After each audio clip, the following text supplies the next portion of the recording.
Om Namah Shivaya. Let us now listen to the continuation of the discourse on the topic Who is responsible? What is the remedy? From the book Voice of God by MahaPeriyava. The Brahmin also did another thing so as to double the enmity. Though on the one hand he gave up his jati dharma and along with the Englishmen spoke of equality, calling the old order barbarous and exploitative, on the other hand he did not move close to others but thought himself to be superior and prided on it. In olden times too, he did not move physically close to other, but there was some justification for it. Keeping in view several functions, there has to be differences in the type of food and other matters. They have to be in different environments. The place where the film is watched has to be dark, while shooting for cinema takes place, it has to be well lit. In the same establishment, the person working in the canteen has to be extremely clean. The person who cleans the machine has to be in soiled, oil stained clothes. Would that mean that the server is superior to the machine man? In the same way, the person who selflessly cherishes his intellectual ability has to starve, but the person in the army must eat well, and even meat, etc., is not excluded for him. There is nothing wrong. Because the food taken by the Brahmin is different from that taken by a Kshatriya, would it mean that they are opposed to each other? But because there is no enmity, if he moves too close to him, sitting with him and eating, he will get the desire to taste the other person's food.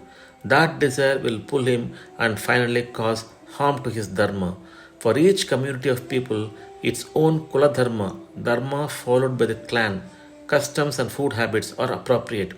But in the name of equality, if all people physically come close and create confusion by mixing up the individual arrangements of different communities, all affairs will get spoiled and overall public affairs will suffer.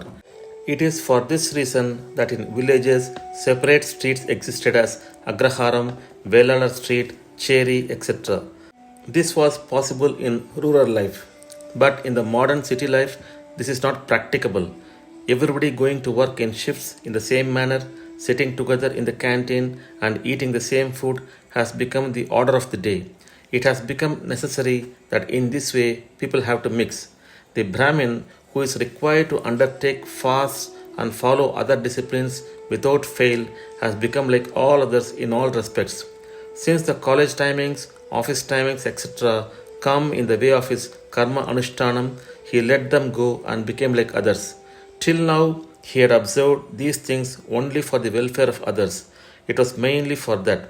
Like a dharmakarta, trustee, he preserved and protected these dharmas for the sake of society and gave the benefits to all. Now, even while saying, I am one with them, all are equal, he has become a contender for all posts, much to the heartburn of others. As if this is not enough, even though he lived a life without control and in no way better than others, since in the heart of hearts he was thinking himself superior, inimical feeling of others towards him would increase. Is it not? There is the story of the person who polluted himself and polluted also the Chandra Pushkarni temple tank. In much the same way, the Brahmin gave up his own dharma and also made others give up their dharma. Having given up his dharma, he has no higher status. Even when he was following his dharma, there was no justification for him to claim that he was superior. Each one does one function. I am doing this should have been his humble attitude. But because he lived a selfless life of harsh discipline and purity, others on their own gave him respect and accorded him to higher status. Now he has made himself a target of much bitter criticism, which is coming as if cumulatively. Om Namah Shivaya. Let us listen to the continuation of this discourse in the next post. Om Namah Shivaya. Har Har Shankara Jaya Jaya Shankara. Kanchi Shankara. Kamakoti Shankara.